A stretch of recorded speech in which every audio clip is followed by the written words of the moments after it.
Bismillahirrahmanirrahim. Assalamualaikum warahmatullahi wabarakatuh.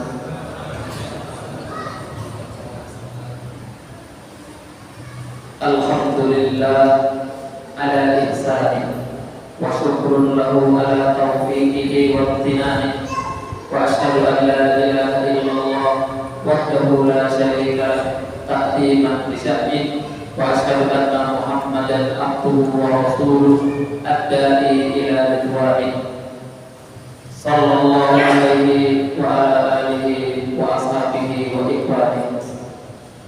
Ya ayyuhalladzina amanu taqullaha haqqa tuqatih wa la tamutunna illa wa antum muslimun.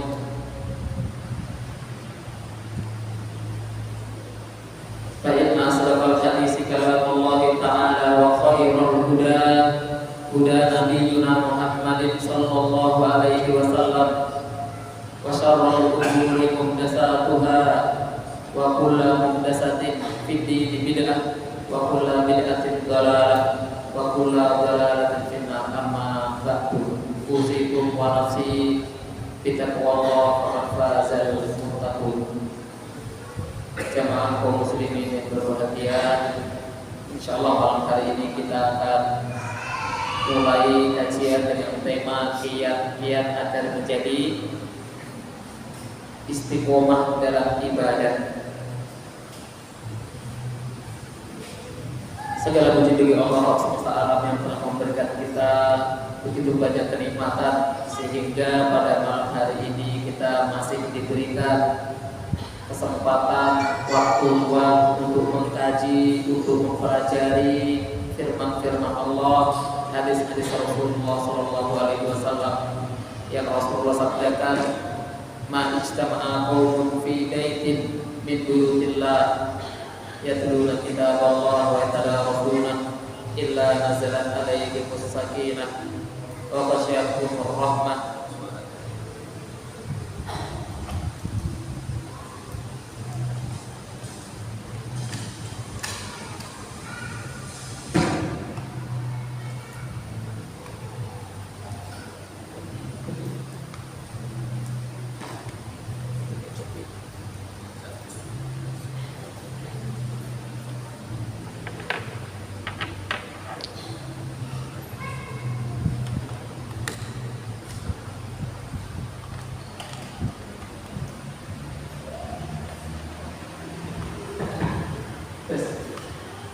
Rasulullah bersabda, tidaklah sekelompok orang mempelajari agama Allah, mempelajari sabda Rasulullah kecuali akan turun kepadanya sakinah, ketenangan, wa ghasyiyatuhumur rahmah, diliputi oleh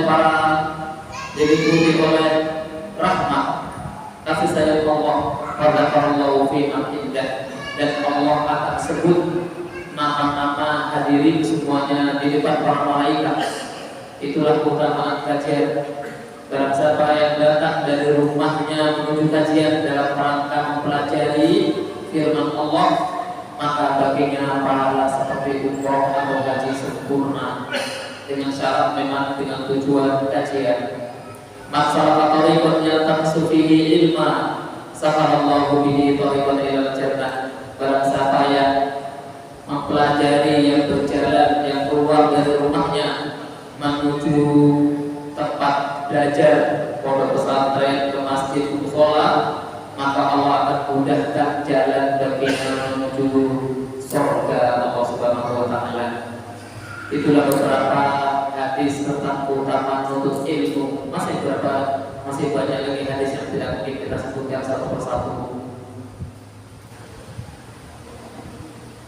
Dan tidak lupa juga salawat serta salam semoga tercurahkan kepada junjungan Nabi besar kita Muhammad sallallahu alaihi wasallam, sahabatnya, tabi'in, tabi'in, serta orang-orang yang senantiasa melakukan, menjalankan, mengerjakan kesalahan beliau hingga akhir zaman. Di antara nikmat yang harus kita syukuri adalah nikmat bisa istiqomah di dalam menjalankan agama. Nikmat seseorang bisa ibadah dengan tenang, inilah nikmat yang tidak dimiliki oleh negara di Palestina atau negara lain. Kita ibadah bisa 2 rakaat, 3 rakaat ketika sholat khusyuk. Mereka jika ingin sholat ketakutan mendengar suara dentuman di mana-mana. Alhamdulillah kita mendapatkan istiqomah di dalam manhaj ini, di dalam agama ini untuk senantiasa beribadah dengan ketenangan. Innal ladzina qalu rabbuna Allah tsumma istaqamu tatanazzalu 'alaihimul malaikatu alla takhafu wa la tahzanu wa abshiru bil jannah allati kuntum tu'adun. Innal ladzina qalu, sesungguhnya orang yang mengatakan Rabb kami adalah Allah, kemudian mereka tetap istiqomah, yaitu menjalankan perintah dan menjauhi larangan, maka malaikat akan turun kepada mereka seraya berkata, janganlah kamu merasa takut dan jangan pula bersedih hati, bergembiralah dengan surga yang telah dijanjikan kepada. Maka hendaknya kita memegang teguh ajaran agama Islam ini dengan dalil-dalil yang kuat, dengan dalil Al-Quran dan As-Sunnah, lalu istiqomah. Seorang santri harus istiqomah tetap menjadi santri meskipun disakiti, meskipun berantem sama temannya, tetap jadi santri. Seorang kepala keluarga juga tetap harus menjadi kepala keluarga, tetap istiqomah terhadap keluarganya. Jangan hanya masalah sebentar langsung bubaran. Seorang guru juga harus bersabar ketika dia mengajar. Seorang guru tidak diminta untuk mencerdaskan santri itu tidak, hanya diminta untuk mengajar. Perkara santrinya pintar, perkara santrinya paham, itu urusan Allah. Karena Allah sendiri berfirman, Rabbana, apa doanya? Doa untuk minta kecerdasan, minta ilmu.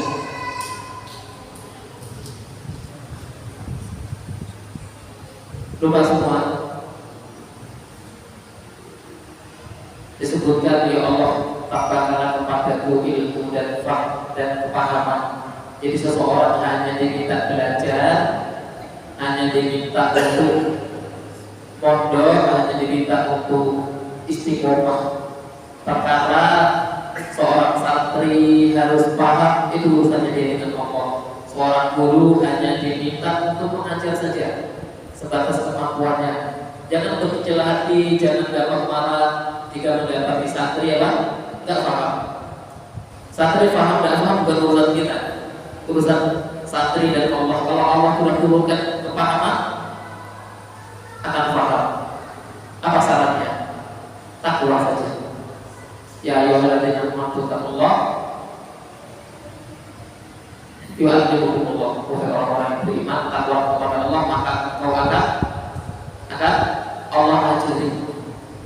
Jadi seorang hamba cukup dia bertakwa kepada Allah, Allah akan ajari. Allah akan mudahkan dalam bentuk ilmu. Cukup takwa. Yu'allimukumullah. Jadi yang ngajari kita di Allah bukan guru-guru, hanya perantara. Seorang santri ketika belajar sama si guru A dan cocok, pada paham, jangan salahkan gurunya. Memang antum belum dikasih pahaman. Datang dari rumah dengan tujuan di sini ingin belajar, ternyata tidak paham apa yang disampaikan guru. Minimal antum dapat silaturahmi. Lihat teman-teman antum sudah seminggu dan ketemu, sudah 2 minggu dan ketemu teman saudara-saudara, masih dapat silaturahmi. Nanti kan tidak paham apa yang disampaikan gurunya. Jadi tujuannya memang dari rumah itu belajar, apa yang disampaikan dipahami, dicatat. Poin penting saja yang dicatat, jangan semuanya dicatat, nanti bingung apa yang disampaikan gurunya, tidak paham. Seperti itu ya. Jadi kita sudah belajar maksimal, santri sudah maksimal, tapi ternyata tidak paham, maka kembalikan ke Allah, minta sama Allah. Rabbi zidni ilma warzuqni fahma. Ya Allah, berilah hamdaku rezeki, sebuah pemahaman, warzuqni fahma, dan sebuah ilmu, sebuah pemahaman. Jadi benar-benar pemahaman terhadap sesuatu adalah rezeki yang harus kau minta.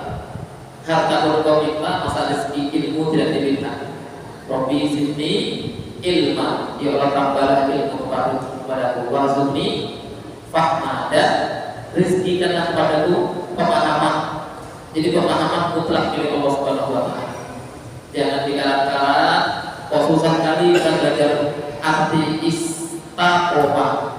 Yastaqimu istiqomah. Istiqomah berasal dari kata apa?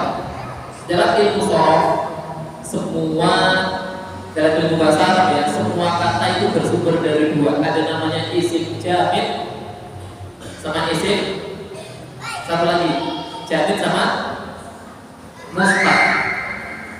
Ada isim yang terbuat dari fi'il, ada isim yang memang berdiri sendiri seperti al-ma'u, air itu ya gak ada dari fi'il. Ma'a ya ma'u enggak. Nah istiqomah ini terbuat dari fi'il. Apa fi'il madinya? Fi'il madi dari kata istaqomah, dari kata istiqomah. Istiqomah itu masdar. Istaqomah yastaqimu istiqomah. Fi'il sulasi masih 30. Artinya meluzum dan sabit. Artinya berdiri di atas kebenaran dan menjauhi kemungkaran, itu istiqomah. Jadi kalau seseorang diminta istiqomah tanpa pemirsa, sembahlah Allah dan istiqomah, artinya ibadah di atas kebenaran dan sembahlah Allah semata. Istiqomah, Abu Bakar menuturkan istiqomah adalah menjauhi syirik. Ibadahlah kamu dengan cara menjauhi syirik. Abu Bakar mengatakan istiqomah. Fastaqim kama umirta. Bahkan ayat fastaqim kama umirta itu ayat yang membuat Nabi Muhammad berubah. Saking beratnya ayat itu. Semua Al-Quran turun kepada siapa? Nabi Muhammad dan para sahabat. Para sahabat menyaksikan Nabi bergetar. Para sahabat menyaksikan Nabi bercucuran keringat. Hari ini dingin. Nanti kan wahyu para Nabi, para sahabat menyaksikan Nabi sedang berkeringat. Saking beratnya menerima wahyu. Jadi mereka menyaksikan dengan mata kepala sendiri bagaimana Rasul gemetaran.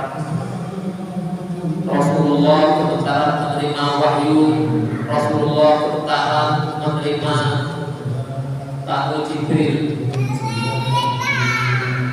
Salah suara kita ya. Inna ladzina qalu rabbunallah tsumma istaqamu. Sesungguhnya orang-orang yang mengatakan Rabb kami adalah Allah atau orang Islam diminta untuk istiqomah. Karena yang diminta untuk istiqomah cuma agama Islam. Semua Al-Quran 30 juz itu isinya apa? Larangan dan perintah. Itu siapa? Untuk orang Islam, bukan untuk orang Islam. Untuk orang Islam ada aturan.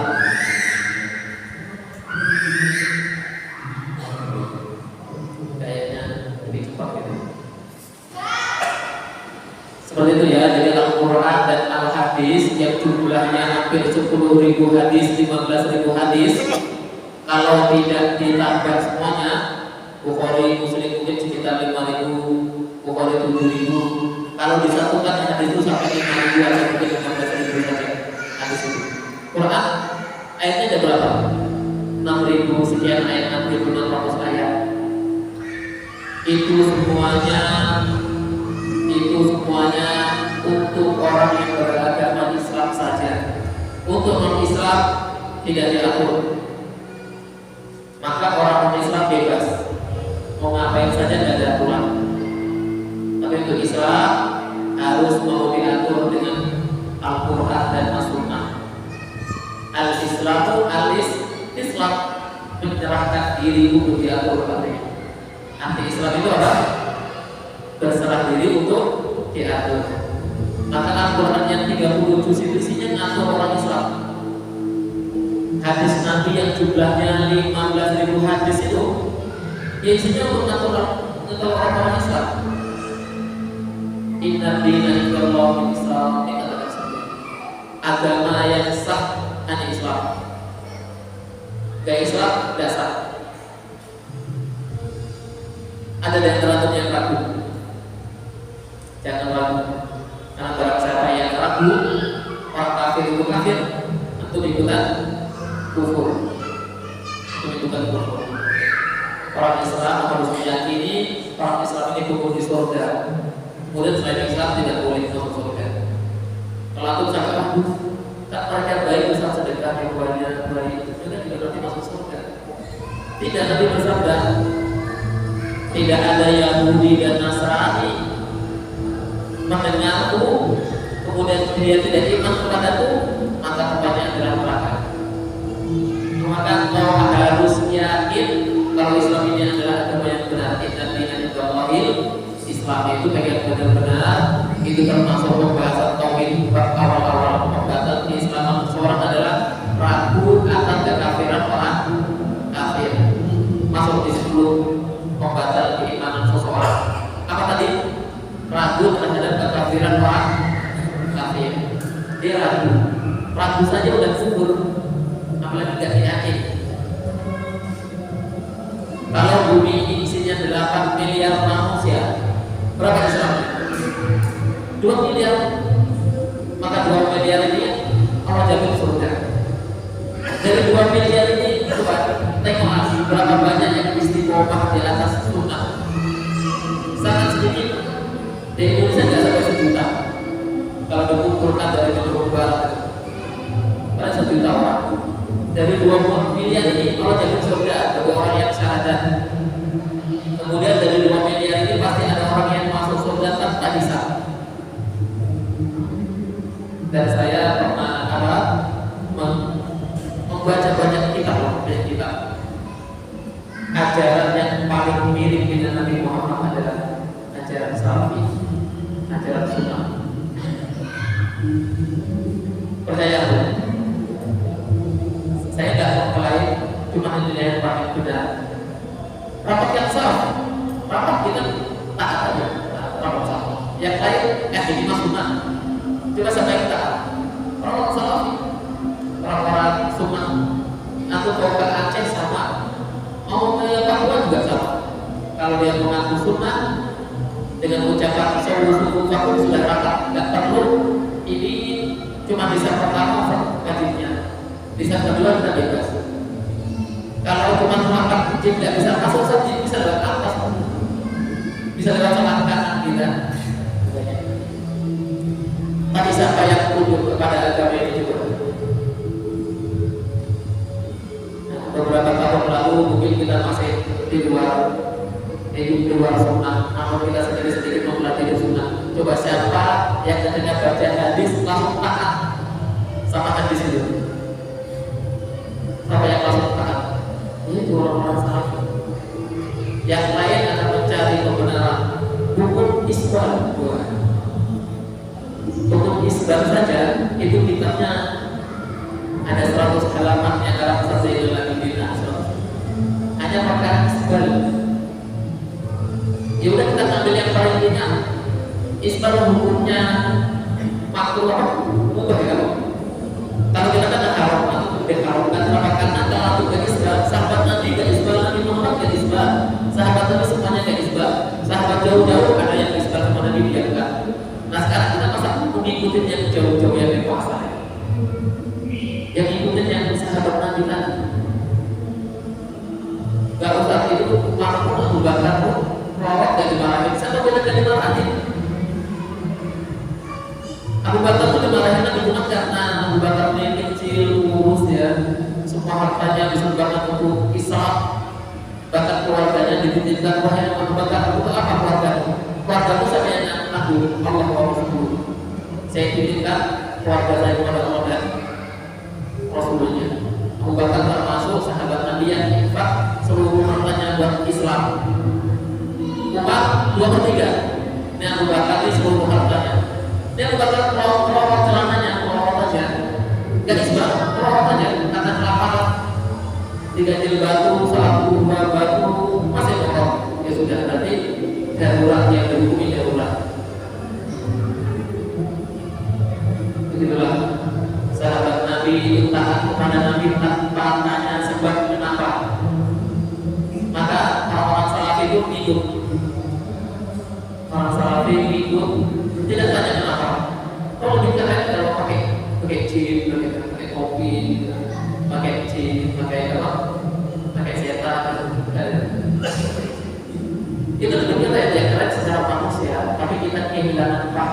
detik.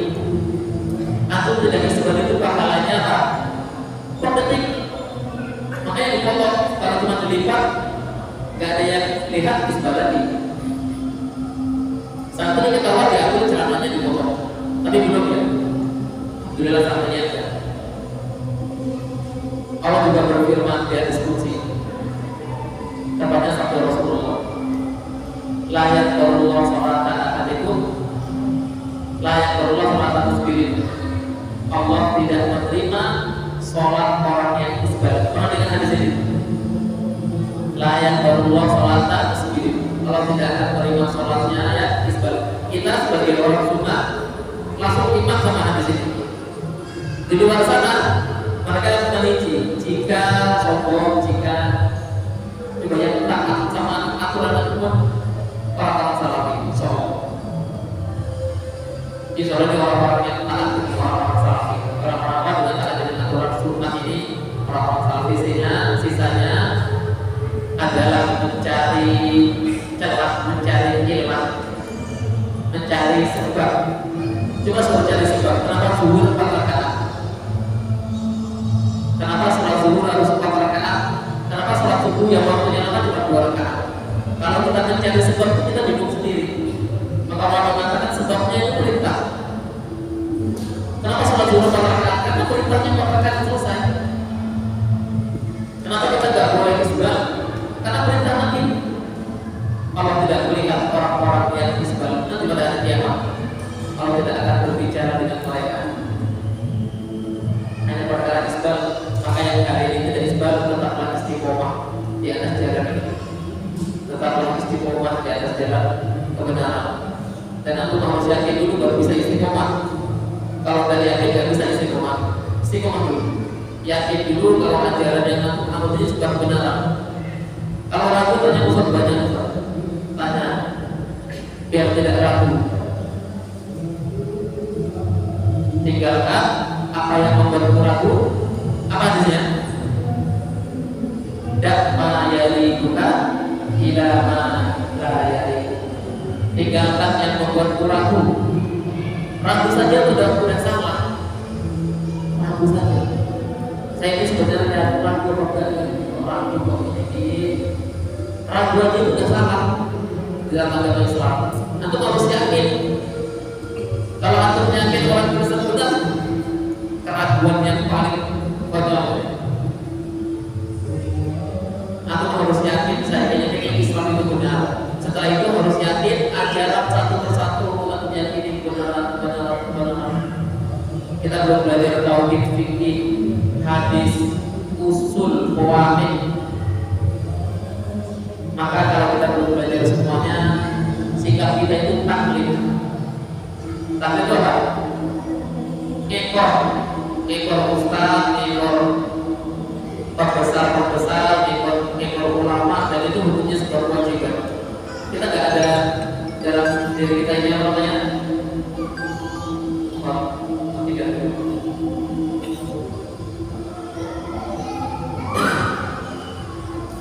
Jadi sebuah taklid, tadi tahu taklid ada ya. Taklid itu mengikuti dengan tanpa bertanya. Ustaznya ngajarin ngomong, seperti ini. Nah, itu taklid saja. Kalau saya bertanya bagaimana? Kalau serapat begini, apa boleh pakai Ustaz? Ya taklid saja ngomong. Intinya jangan tanya kenapa. Kalau pertanyaan itu membuatmu tambah jauh dari Allah, tinggalkan pertanyaan itu. Seorang guru, seorang santri bertanya, Ustaz, apakah boleh ujiannya pakai produk warna hitam? Akhirnya Ustaznya bilang, Pak, harus biru. Ustaz, saya lupa bawa produk biru. Nah, untuk keluar. Akhirnya dikeluarkan Ustaz, misalnya. Karena nanya itu kalau katanya, kerjain aja. Masih nanya lagi ternyata. Kalau Ustaz boleh nggak pakai spidol? Nggak boleh. Pensil Ustaz? Nggak boleh juga. Itu akibatnya baik bertanya. Itu kalau kita kiaskan itu akibatnya. Orang-orang Yahudi cukup disuruh apa? Potong sapi. Suruh potong sapi selesai. Tapi nanya sapinya harus jantan atau harus betina.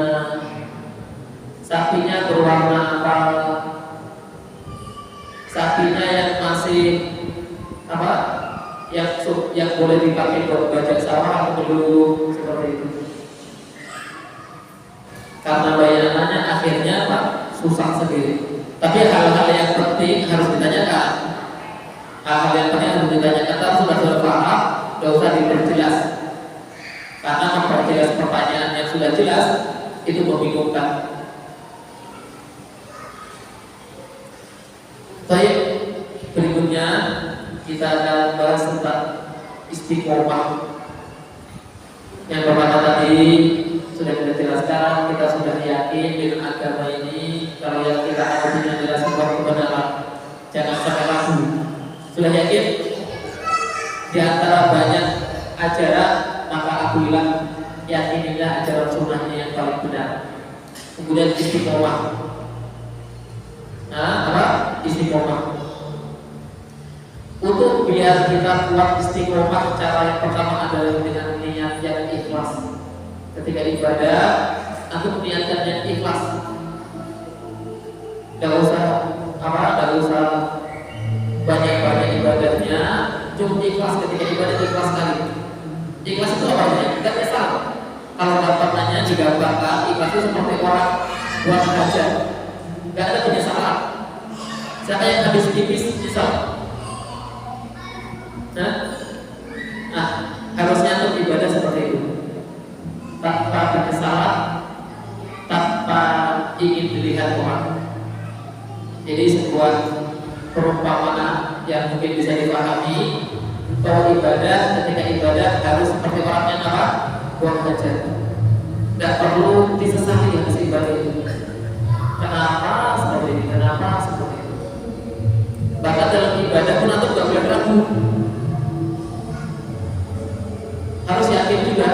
Sholat maghrib kalau ragu ulangi sholatnya. Antum harus yakin sah pertama. Yakin sah. Perkara diterima tidak diterima Allah yang tentukan. Perkara apa? Diterima tidak diterima Allah yang tentukan. Tapi kita harus yakin kalau amal kita ini sah, terpenuhi rukunnya, syaratnya, kewajibannya. Dan itu semuanya adalah apa? Harus dipelajari. Meluruskan niat, kalau Nabi Muhammad bersabda, innamal a'malu binniyat, sesungguhnya amal itu tergantung niatnya. Besar kecilnya amal tergantung niatnya. Sedekah ya lillahi ta'ala, bismillah. Tidak usah diingat-ingat kebaikan orang lain. Kebaikan orang lain harus kita ingat. Tapi kebaikan kita kepada orang lain tidak usah diingat-ingat. Keburukan orang lain kepada kita ya tidak usah diingat-ingat. Itu membuat kita kesal. Tidak ada dua hal yang harus kita ingat. Kebaikanmu kepada orang lain tidak usah diingat-ingat, lupakan. Tapi kebaikan orang lain kepada aku ingat-ingat terus, harus aku balas. Kemudian apa? Keburukan orang lain kepadaku lupakan. Jangan ingat-ingat terus, oh si A pernah nyinggung saya, oh si A pernah nyinggung saya. Atau ingat-ingat terus itu besar. Maka lupakan kesalahan orang lain. Tapi ingat-ingat kesalahan kepada orang lain, tidak maaf, berbuat baik kepadanya. Kalau dikumpulkan ya ada dua tadi. Seseorang harus apa? Harus mengingat-ingat kesalahan dia kepada orang lain, tapi lupakan kesalahan orang lain kepada dia. Lupakan, tidak usah diingat-ingat. Kemudian berikutnya sudah kita luruskan hati, kita perbanyak doa agar tetap istiqomah di dalam agama ini. Harus banyak-banyak doa. Sahabat Nabi itu disuruh berdoa meskipun permintaannya hanya tali sendal. Itu mereka berdoa sedikit. Tali sendal aja kita harus berdoa. Apalagi kita yang sekarang minta bensin murah, minta ini murah, kita sama Allah dulu. Doakan pemimpin-pemimpinnya biar mereka berubah. Yang pasti mereka tidak seperti kita. Nanti kan mereka tahu, mungkin mereka akan baik. Mereka tidak tahu. Kalau orang juga tidak tahu. Nanti kan mereka mengetahui sebagaimana yang kita ketahui hari ini, mereka tidak akan jadi buruk, jadi baik. Itu karena mereka tidak tahu. Seperti itu ya, untuk pemimpin kita didoakan semoga mereka Allah berikan keadilan untuk rakyat-rakyat kita. Amin ya rabbal alamin. Rasulullah ajarkan doa yang paling mujarab adalah yang muqallibal qulub sabbit qalbi ala dinik. Ini doa sendirian. Ya muqallibal qulub ini adalah doa yang Nabi ajarkan kepada Aisyah. Doa ini Nabi Muhammad manusia paling mulia, doanya enggak takut. Ya muqallibal qulub, ya Rabb, wahai Tuhan yang membolak-balik hati. Sabbit qalbi ala dinik, tetapkan hatiku ini di dalam agama. Ini maknanya Nabi Muhammad tidak akan melenceng tahu semua. Dosanya diampuni, ini doanya. Ya muqallibal qulub sabbit qalbi ala dinik. Ya muqallibal qulub sabbit qalbi ala dinik. Tapi diyakini. Kalau apa? Kalau berdoa diyakini. Karena doa itu jangan berharap langsung dikabulkan. Kemarin ada beberapa kaidah doa. Seseorang tetap berdoa, Rabbighfirli wa li walidayya. Tapi ternyata apa musibah takut, kenapa petaka takut, jangan terlalu dihayati, jangan beranggapan doa saya ini tidak dikabulkan. Doa itu dikabulkan. Kalau doa tidak dikabulkan maka berubah jadi pahala doa itu. Doa wal ibadah. Doa sendiri itu ibadah. Jadi doa ini yang katakan saja itu sudah mendatangkan pahala banyak. Doa ini Rabbighfirli wa li walidayya, atau yang umumnya Rabbighfirli wa li walidayya wa lil muslimin wal muslimat. Itu doa yang sering dibaca oleh para ulama. Doa diri sendiri, orang tua dan secara umum kaum muslimin wal muslimat. Rabbighfirli wa li walidayya wa lil muslimin wal muslimat. Kalau doa Nabi yang muqallibal qulub ini untuk agar hati kita tetap di atas sunnah, tetap istiqomah di dalam menjalankan agama. Kalau kita tidak berdoa, hati ini serasa kacau. Sholat pun diawali dengan doa Allahu Akbar. Apa isinya? Allahumma ba'id baini wa baina khataaya kama ba'adta bainal masyriqi wal maghrib. Ya Allah, jauhkanlah dosaku dan diriku sejauh timur dan barat. Kita minta dijauhkan dari dosa. Kalau aku doa ceritanya apa? Allahumma ba'id baini. Diawali setelah ruku juga sama, sujud sampai sebelum salam ada doanya. Allahumma inni a'udzu bika min adzabil qabr wa min adzabi jahannam wa min fitnatil mahya wal mamat. Jadi sholat itu sendiri sudah doa. Baru assalamualaikum warahmatullahi wabarakatuh. Isinya doa. Semoga keselamatan untukmu. Sholat yang kita panjatkan isinya doa. Secara khusus antara azan dan iqamah harus berdoa. Angkat tangannya satu-satu, jangan malu berdoa. Jangan malu untuk berdoa. Lagi berdoa sepertinya musuh temannya panggil. Dia gak usah usir juga, gak boleh. Gak usah diketawain juga yang berdoa dilihat. Harusnya kita sendiri yang berdoa seperti itu. Kita lagi butuh ini. Berdiri boleh berdoa, tanpa angkat tangan itu boleh.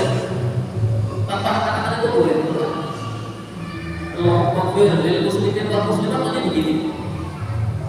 Kalau nanti ketika khutbah tangannya begini, maka antum gak angkat tangan. Tapi kalau khotibnya angkat tangan, antum dibolehkan angkat tangan. Dibolehkan angkat tangan. Karena asal mula doa angkat tangan. Kecuali tempat-tempat yang nanti tidak angkat tangan, baru kita tidak angkat tangan. Masuk kamar mandi ya nggak angkat tangan juga kan. Keluar kamar mandi juga nggak usah angkat tangan. Tapi doa yang berada di masjid antum silakan angkat tangan. Rabbi zidni ilma warzuqni fahma. Ini dia kata. Itu ya yang pertama yang luruskan, yang kedua perbanyak doa yang bukan di bawah tadi. Perbanyak doanya. Kemudian yang ketiga perkara berikutnya yang paling umum adalah apa? Menjaga sholat lima waktu. Ini termasuk kiat-kiat biar kita istiqomah. Amalan lain mungkin kita tinggalkan, sedekah gak setiap jam, sedekah gak setiap jam, puasa juga gak setiap hari. Tapi kalau sholat apa? Subuh, jauh zuhur, asar maghrib isya. Hampir ibadah itu bermuara pada sholat. Perbaiki sholatmu, Allah akan perbaiki hidupmu. Jangan sampai sholatnya masbuk. Ini saya di mana-mana bilang jangan sholat masbuk ini. Kalau alasannya sibuk sama keluarga, nanti istrinya berapa banyak, nanti gak masbuk. Gak pernah nanti dan berubah jadi makmum. Pernah nanti jadi makmum? Gak pernah nanti jadi makmum. Ketika sakit masih jadi imam. Jadi Nabi gak pernah masbuk. Para sahabat Nabi sampai copok-copok dari pintu itu dari sana. Karena kalau gak ada apa tidak ada sahabat Nabi. Jadi sahabat Nabi pas sholatnya telat, bongkok-bongkok dari sana. Rukunnya begitu. Ngomong pas tidak perangkat. Pas ditanya rumah saya jauh, oke, jangan diulangi lagi. Kata aja Pak, jangan diulangi lagi. Kalau alasannya masuk karena ketiduran, HP ini fungsinya buat apa? Alarm di HP-nya ada 10. Kalau ustadznya masuk, harus malu sama pembina, sama yayasan, sama guru lain, sama santri, sama warga. Kalau gurunya masuk, harus malu. Kalau alasannya nggak bagus, hidupkan alarm 10 di sini. Hidup 10. Jangan sampai alasannya ketiduran. Kalau cuma sekali, 2 kali mungkin malaikat makhluk. Sering-sering pelek malaikat. Tapi sekarang apa maksudnya dari pelek ya? Yang suka masbuk ini. Ibadah yang paling penting itu masbuk sholat tadi. Jangan sampai masbuk. Apapun yang terjadi jangan masbuk. Apalagi sholatnya di rumah lebih parah lagi. Kalau sampai apa? Sholatnya di rumah. Kewajiban sholat itu sampai di Quran. Hafizu ala sholawati wa sholatil wusta. Jaga sholatmu dan sholat-sholat yang lain. Langsung di Quran wajibnya. Zaman Nabi Muhammad SAW orang buta. Izin orang buta itu apa ya? Kesandung biasa. Pinjol palanya kenanya biasa. Apalagi orang buta, gak ada yang nganter datang ke masjid. Ya Rasul, bolehkah saya sholat di rumah? Awalnya Nabi ngizinin. Pas sudah keluar di masjid, dipanggil lagi Ta'al pula. Atas mau tidak, apakah kau mendengar azan? Nah, fa'ajib kata Nabi. Maka jawablah. Saat itu dia wahyu, masuk ke rumah wahyu. Jibril buru-buru ya. Pas sampai gak boleh. Orang buta gak ada yang nganter ke sandung, rumah jauh, cuaca dingin, masih wajib sholat di masjid. Gak harus diikuti arah Isya sholatnya. Di masjid kamu itu sholat. Yang pasti jangan masbuk tadi. Gitu ya. Kalau alasannya ketiduran, hidupin alarm. Buat 10 alarm yang kamu bisa. Assalamualaikum warahmatullahi wabarakatuh. Assalamualaikum warahmatullahi wabarakatuh. Itu nanti kalau sholat langsung ada jamaah itu tujuannya ngabsen mana Umar, mana Abu Bakar, mana Utsman, mana Ali. Nanti absen sama Nabi SAW. Kalau Nabi nggak absen nanti kita lihat ke depan, nggak lihat ke belakang, nggak lihat ke mendatangi Ka'bah, mendatangi Madinah. Nah, maka mulai dari ini jangan sampai masuk lagi. Nanti kalau aku bertanya sama Allah sama malaikat tidak akan bisa jawab. HP di sini bisa 100 alarm atau setting. Nah, kalau punya aplikasi itu malah hidup persoalan ada. Persoalan ada. Tidak ada unsur untuk masuk. Untuk bayangkan saja keadaan kita ini lebih sempurna dari sahabat yang buta tadi.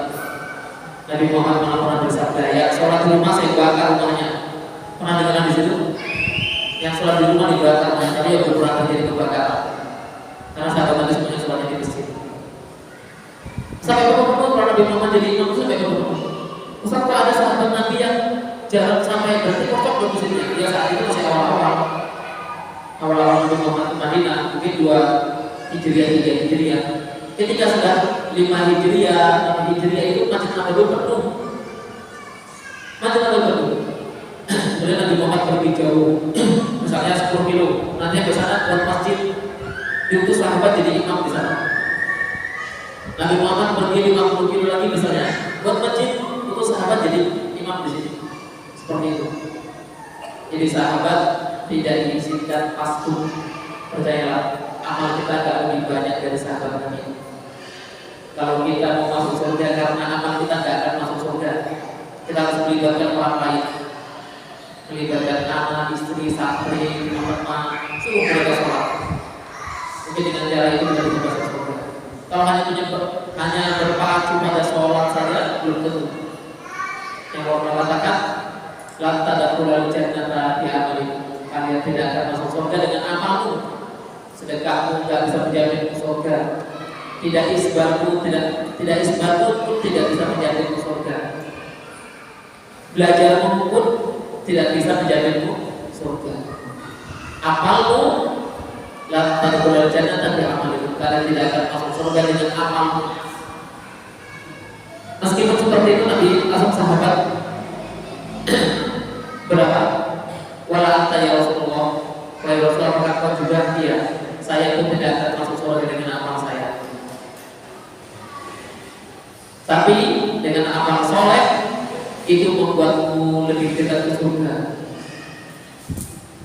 Dengan amal soleh kita yang ikhlas bisa menjadikan pahala lebih banyak, bisa mengangkat kita ke surga. Namun amal yang besar ini mendatangkan pahala, dengan pahala inilah kita mendapatkan rahmat Allah tadi, kemudian masuk surga. Maka tidak dipungkiri amal itu bisa memasukkan seseorang ke surga dengan cara tadi, rahmat Allah turun atas amal tadi. Yang pertama jaga niat, yang kedua apa? Jaga sholat. Kemudian yang ketiga harus kita tutup baca sholat. Wajib. Baik, alhamdulillah. Rabbil alamin wa bihi nasta'in wa ala umuri dunya wad din. Wassalatu wassalamu ala asyrofil anbiya'i wal mursalin sayyidina wa maulana Muhammadin wa ala alihi wa sahbihi ajma'in. Yang berikutnya adalah kita harus bersahabat dengan orang-orang soleh. Kita harus bersahabat, kita harus berteman dengan orang-orang soleh. Yang kalau kita berbuat salah itu ada yang ingati. Kalau kita berbuat salah tapi dia tidak, berarti dia kurang soleh. Kenapa jangan mengingatkan kita? Harusnya dia mengingatkan kita.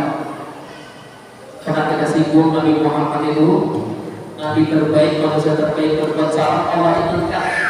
Bahkan kesalahan Nabi ada di Quran, abadi sampai ada di zaman Nabi.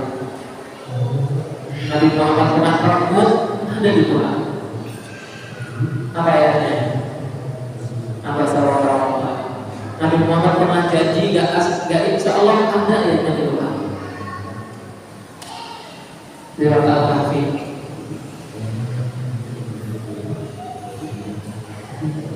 Dan Nabi Muhammad pun pernah ditanya, jawabannya besok saya jawab. Ya selalu nanti ada ruh. Nabi Muhammad ditanya apa itu ruh? Tidak bisa saya jawab. Tak bilang insya Allah. Akhirnya besok Jibril tak turun. Sehari tak turun, 2 hari Nabi Muhammad dikejar sekota Mekah. Baru besoknya lagi baru turun ayatnya. Itu Nabi Muhammad berbuat salah, ada yang ingati dan kesalahannya ada di Quran. Nabi Adam berbuat salah, ada di Quran kesalahannya. Alhamdulillah kita berbuat salah hari ini, tidak ada di Quran, tidak ada di hadis. Bahkan orang sebelah kita pun tidak tahu kalau kita berbuat salah. Allah tutupi. Man satara musliman satarahullahu fi dunya wal akhirah. Siapa yang menutupi kesalahan orang lain, aib orang lain, maka Allah juga akan tutupi pada hari kiamat nanti. Bukan di dunia, di hari kiamat nanti yang semua makhluk hadir menyaksikan persidangan, aib kita Allah tutup. Kalau kita suka tutup aib orang lain, Satara muslimah, satara Allahu fi dunya wal akhirah. Allah menutupi aibnya di dunia dan di akhirat nanti. Kalau kita rajin tidak memposting kesalahan orang lain, aib orang lain. Apa itu aib? Aib itu kesalahan yang disembunyikan. Apa aib? Kesalahan yang disembunyikan, bukan kesalahan yang dia ceritakan. Kalau kesalahan yang dia ceritakan bukan aib, orang dia sendiri sudah dibatalkan kesalahan dia ke orang lain. Jadi aib itu murni kesalahan yang disembunyikan. Barang siapa yang berbuat salah lalu dia istighfar, Allah ampuni. Tapi kalau barang siapa yang berbuat salah terus cerita ke orang lain, Allah nggak ampuni juga. Dosanya nggak Allah ampuni. Namanya mujaharafil ismi.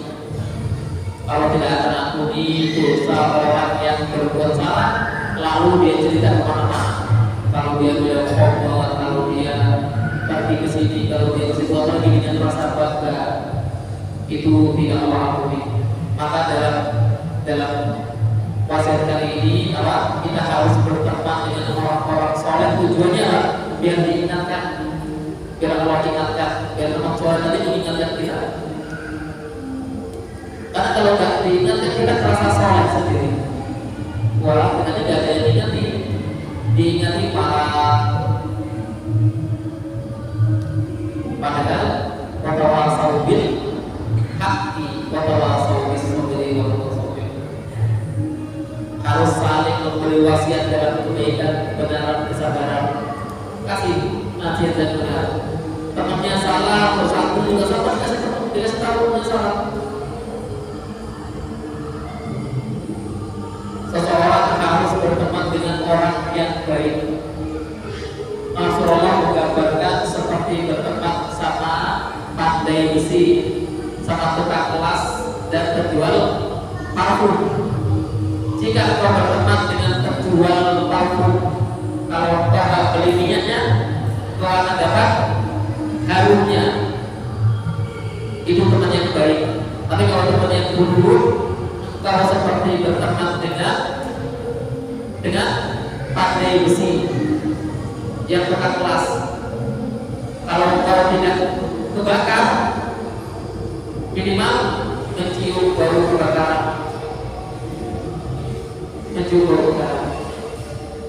dan harus amal ma'ruf nahi munkar.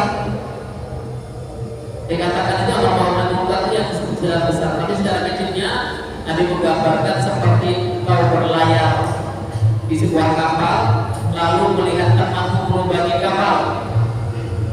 Kalau kau diam saja, semuanya akan binasa.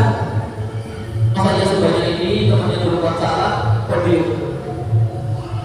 Temannya berbuat makar, kau diam. Tidak saling mengingatkan. Nabi menggambarkan seperti kau menaiki kapal lalu melihat temanmu melumbangi kapal, tapi kau diam saja, tak memberinya nasihat, semuanya akan tenggelam. Semuanya akan tenggelam. Maka bertemanlah dengan orang-orang yang baik. Menurutku, jangan menurut orang lain. Menurut saya sikap baik, maka saya harus berteman dengannya. Berteman. Yang jika kita berteman rasanya senang sekali. Kalau nggak ketemu itu, ya orang mana sih saya? Kayak nggak kajian bareng. Kayak udah seminggu ini. Nggak ketemu itu udah seminggu itu rasanya. Saya mengingati. Yang terakhir kayaknya mau itu. Yang lain adalah tetap beramal meskipun sedikit. Ya Rasul katakan, ahabul amali apa? Ahabul amali Allah adalah amal yang paling Allah cintai adalah amal yang senantiasa berkerjakan meskipun sedikit. Siapa beliau meminta badiah meminta 100 jam satu aja cukup. Kalau takut gabungnya bisa badiah minum. Kalau bangun malam alhamdulillah bangun dari tiga tambah lagi. Kalau nggak dulu aja juga boleh dikasih dulu ada astagfirullah di jam 3 malam. Dan harus bangun nanti istighfar di jam 3 malam juga boleh. Nggak harus sholat, banyak ibadah. 2 malamnya, WA temannya, ayo bangun, udah jam 2 ini. Ya malah nggak jadi ikhlas. Bangun sendiri kalau memang saat itu lagi malas, dia sudah cukup anut berbalik atau anut duduk istighfar yang banyak, astagfirullah, sampai subuh, sampai ketiduran. Boleh seperti itu. Berapalah meskipun sedikit, tetap sholat duha meskipun 2 rakaat. Jangan sholat duhanya terus-terusan 8 rakaat, 12 rakaat. Biasanya lupa sholat duha. Ada jual berapa rakaat? Minimal. Insya Allah tahun depan ya. Tahun depan itu kita mewajibkan sholat duha. Jadi antum wajib sholat duha, pertama apel, kemudian sholat duha, kemudian halaman duha. Halaman duha. Dan insya Allah kita akan banyak-banyak target Quran yang 30 juz, insya Allah yang selesai. Tapi subuh wajib muslim insya Allah selesai. Sebagian nahwu sorof, rasul, jurumiyah, fathul nada, alfiyah, insya Allah selesai. Usul fikih kita belajar usul fikih nanti. Usul fikih, usul tafsir, usul hadis, qawaid fikih, fakta kita belajar di karantina daurah Islamiyah. Nah itu kedepannya santri targetnya 30 juz dan hafal Quran dan fokus tahun ini kita membimbing santri biar mereka semangat. Pelajaran di kelas kita kurangi, kita ganti dengan Quran full. Alhamdulillah kemarin kita uji coba mulai tanggal 22 Mei berakhir hari ini berapa tanggal 13 Juni. Berapa hari? 2 minggu. 2 minggu ada yang sudah hafal 4 juz kurang sedikit. 4 juz kurang sedikit. Jadi butuh waktu kira-kira 6 bulan untuk selesai 30 juz. Insya Allah. Antum ikutan boleh coba datang ke sini maghrib, sholat bersama, besok kita ikut kelompok. Kalau bapaknya boleh ikut merasakan menghafal Al-Quran 5 baris. Dulu cara saya menghafal itu beda-beda ya sekarang. 5 baris itu saya baca dulu 20 kali. 20 kali. Kecepatannya kalau bisa 1 nafas. 5 baris ini nanti baca 20 kali. Habis itu 1 ayatnya baca 20 kali. Itu kalau udah hafal aku dekat-dekat tembok gitu, ukulin palanya. Insya Allah hafal, insya Allah hafal. Santri dibaca 7 ke 8 kali itu udah hafal. Insya Allah kalau kita yang musimnya 40 tahun ke atas, 15 kali sampai 20 tahun sudah hafal. Al-Quran itu Allah sudah jamin. Walaupun yasarna Al-Quran al-Tikri fahalibin mudakir. Kami sudah memudahkan Quran untuk dihafal. Tidakkah Anda mengambil bagian? Usaha dengan Al-Quran tidak wajib, maka wajib. Tapi dengan Quran ini penuh kuliah. Isi dada penuh dengan Quran, dengan hadis Nabi juga Quran. Wahyul kalami, kalam Allah tersebut di Imam. Ucapan terbaik adalah Al-Quran dan As-Sunnah. 2 itu ucapan terbaik, maka isi dada ini dengan Quran. Kalau mustahil sekarang hafiz, jadikan anak kita hafiz. Harus ada penolong di keluarga kita yang hafiz Quran minimal 1 orang. Karena mungkin 1 orang ini bisa memakaikan mahkota pada kita pada hari kiamat nanti, bisa menyelamatkan kita. Jadi anak-anak dipastikan dari 5 anak yang kita punya ada 1 lah yang hafiz Quran. Gak apa yang 2, 3, 4 tentara, polisi, dokter, gak apa. 1 ada yang hafiz Quran. Itu ya. Nah, jadi saya mengajak ke jamaah sekalian bisa mengikuti apa tadi? Halaqah hafal Quran.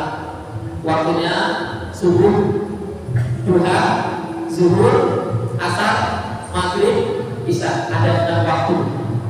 6 waktu cuma 5 baris. Setiap sesi cuma 5 baris tok.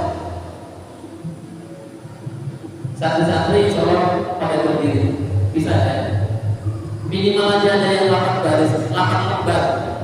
8 waktu 2 minggu itu lakukan batu dirubah. Kapan perojaannya? Tahun depan.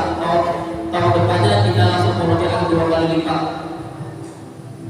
Selain itu kita juga punya program misalnya Al-Qalam Academy. Soal Al-Qalam Academy untuk bapak-bapak dan ibu-ibu juga boleh, nanti kita carikan ustazah. Kalau bapak-bapaknya materi Al-Qalam Academy itu isinya adalah tafsir, bahasa Arab dan fikih. 3 materi ini materi utama. Apa tadi? Tafsir, kemudian bahasa Arab sih kita tidak tahu mau berat, dan kita tidak sama fikih. Fikih ini harus. Karena apa lagi kalau mau belajar fikih, kalau belajar dari awal dari YouTube, pembahasan sholat. Tapi kalau ada urusannya langsung, ada kitabnya langsung, lebih makan.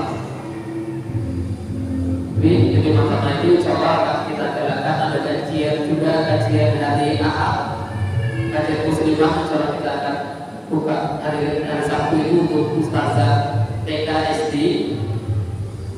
Nah itu bisa dihadiri oleh umum dan oleh ustazah. Kalau ustazah sini selalu wajib. Itu cuma program kita ke depan. Ada lagi satu program lagi dari yang mondok sementara. Itulah akan kita buat juga program itu, mondok sementara di Mutiara Insan. 3 hari mungkin gratis, kalau kita buat gratis nanti mereka kalau ini bukanya nanti kita buka, mereka harus mondok, cara mondok bagaimana. Jadi mereka bisa bersama santri, ada yang ikut kegiatan yang 24 jam, 3 hari aja. Ya kita mengambil dari orang-orang yang negeri, SMP negeri. Kalau ada seperti itu kita ada juga nanti. Yang ada kalau ngambilin anaknya juga dari satu-satu. Di kota lain saya yakin nggak ada targetnya 30.000 1 tahun. Targetnya itu 6 tahun 30 juz. Dan itu di Libas gagal. Tahun ini gagal, tahun kemarin gagal, tahun berikutnya gagal. Hanya tahun-tahun awal yang berhasil karena santrinya dikendaki. Tapi sekarang tahun 2010 itu ada hak namanya, hak asasi manusia itu. Nah itu nggak ada lagi kumpul santri, nggak ada lagi marahin santri. Akhirnya santrinya dibiarkan, nggak dimarahi, nggak dihukum. Sampai sekarang target itu turun hanya 3 juz. 3 dikali 5 hanya kira-kira 15 juz target. Ketika dia baca Quran 30 juz, itu yang lancar, yang sudah dia hafal, lancar lagi. Tapi yang belum dihafal suruh baca juga. Yang belum dihafal silakan dibaca, itu nggak akan selancar dulu untuk bacanya. Tapi kalau sudah hafal kemudian lupa, itu kalau baca lagi lebih cepat. Nanti targetnya Ramadan itu 1 hari baca 30 juz santri kita insya Allah. Ramadan masih berapa bulan? Ramadan berapa bulan lagi? 8 ya? 8 atau 9 bulan ya? Insya Allah banyak yang habis di antara kita. Mereka tugasnya 1 hari 30 juz. Berbaris di sini. Ustaznya juga ada. Ustaznya yang harus banyak kok. 30 juz saja. Imam Syafi'i 2 kali hafal. Kalau satu cuma diminta sekali masih gampang. Di Prabu Muli ada beberapa pesantren namanya Al-Madinah Prabu Muli. Itu sistem ini mereka pakai. Mereka dalam 1 hari ada yang selesai 2 kali. Dan saya masih kayak ini bacanya seperti apa.